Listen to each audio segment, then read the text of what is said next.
मित्रों नमस्ते। BA भाग 2 सेमेस्टर 3 पेपर 5 काव्यामृत। प्राचीन कविता और मध्ययुगीन कविता का अध्ययन लगभग पूरा हो चुका है और अब जो है थोड़ा सा आधुनिकता की ओर हम जा रहे हैं। और इस संदर्भ में जबकि नेकी से जीता, यह संत तुकड़ो जी की जो कविता है उसको आज हम देखने यहाँ जा रहे हैं।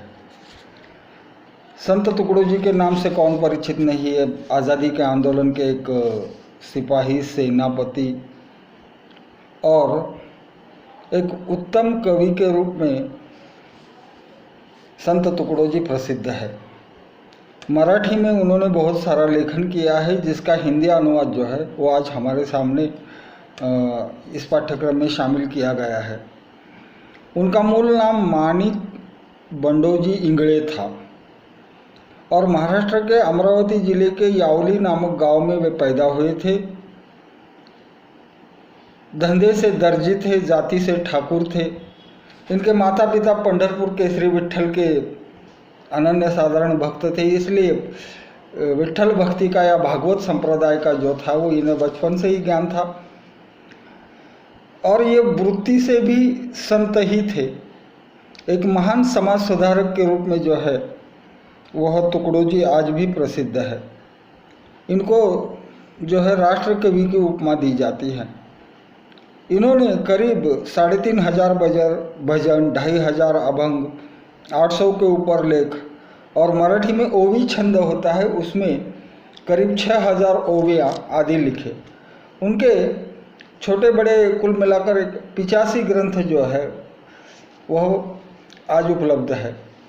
इनकी रचनाओं में ग्राम गीता, अनुभव सागर, भजनावली, सेवा स्वधर्म, राष्ट्रीय भजनावली, गांधी गीतांजलि, मेरी जापान यात्रा, लहर की बरखा, जीवन यात्रा, समाज की भूल आदि रचनाएं इनके नाम पर है।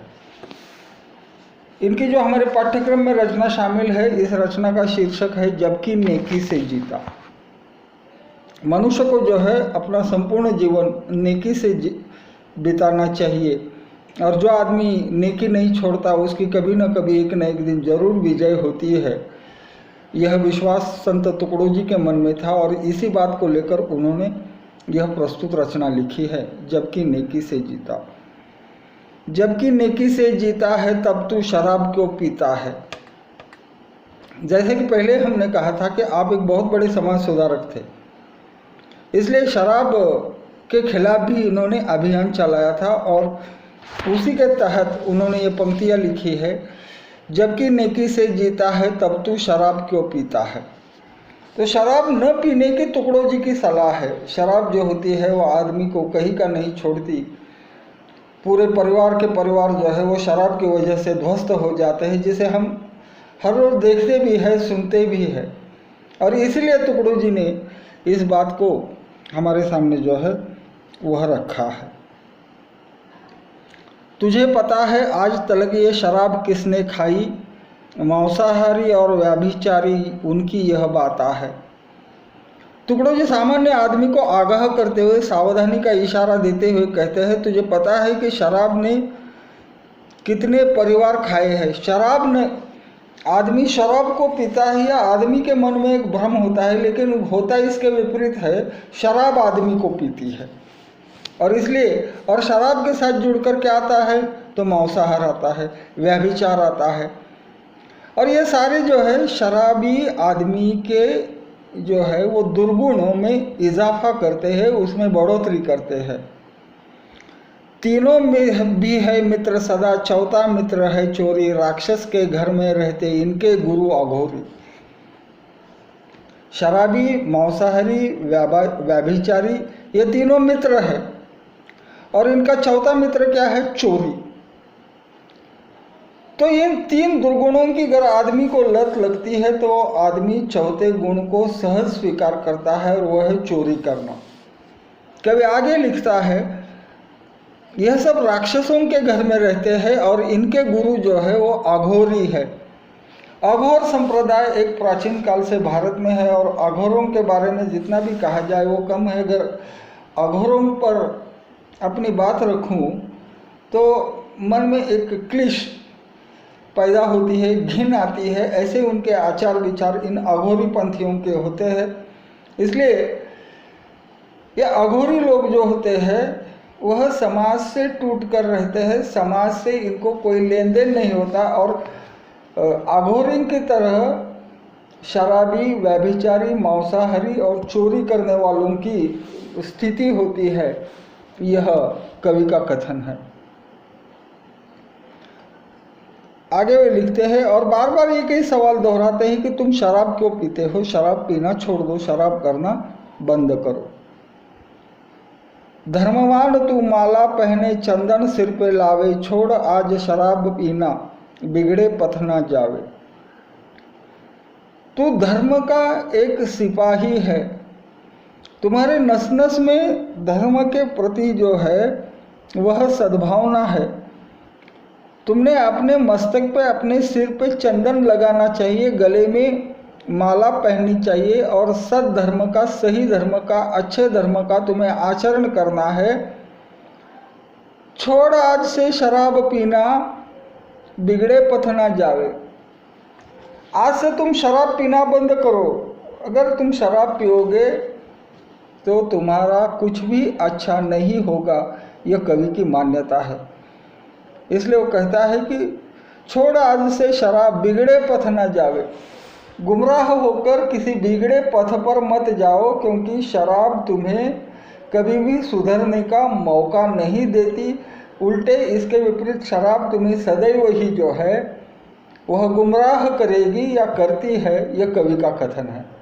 तो इस प्रकार से यहाँ कवि ने शराब की लत लगने के बाद मनुष्य में कौन कौन से दुर्गुण आते हैं और उन दुर्गुणों से वो कभी आज़ाद नहीं हो पाता, मुक्त नहीं हो पाता, उसके चंगुल से छूट नहीं पाता, इस बात की ओर कवि ने जो है वह संकेत किया है।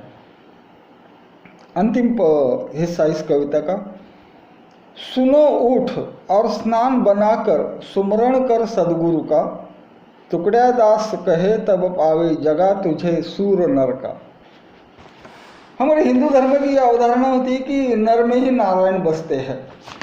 अब नर अगर करनी करे तो नर का नारायण बन जाता है, लेकिन कभी कभी अगर आदमी अच्छा है, नारायण के स्वरूप है, लेकिन वह भूलकर जब गलत राह पर चला जाता है तो उसका नर बनने में, राक्षस बनने में, असुर बनने में कोई भी देरी नहीं होती।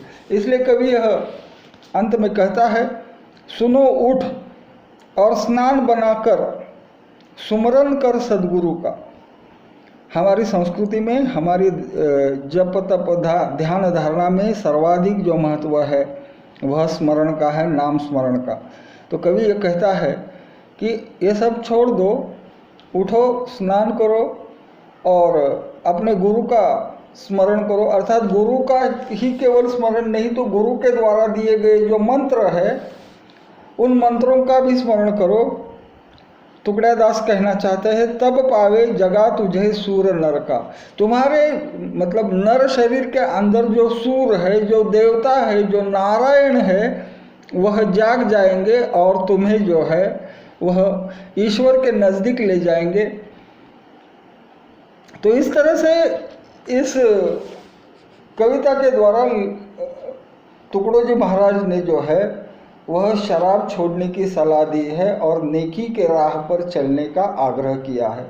कुल मिलाकर यह कविता जो है वो मनुष्य जाति को व्यसनों से दूर रखने का संदेश देती है।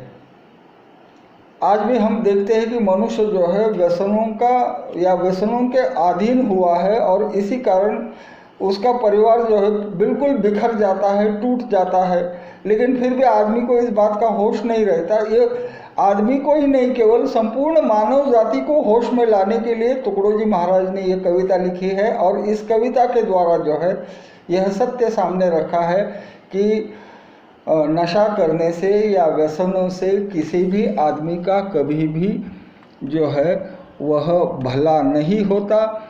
इसलिए भूलकर भी हमें जो है वह शराब या नशे के राह पर नहीं चलना चाहिए। यही संदेश और यही उद्देश्य को लेकर जो है वो टुकड़ोजी ने यह कविता लिखी है जबकि नेकी से जीता। तो इस कविता के द्वारा जो है तुकड़ू जी का समाज सुधारक रूप जो है वह हमारे सामने आता है। मित्रों, आज के लेक्चर को हमने एक ही कविता पढ़ी, उनकी दूसरी रचना जो है वह आने वाले लेक्चर को लेंगे। तब तक के लिए आप सभी को धन्यवाद।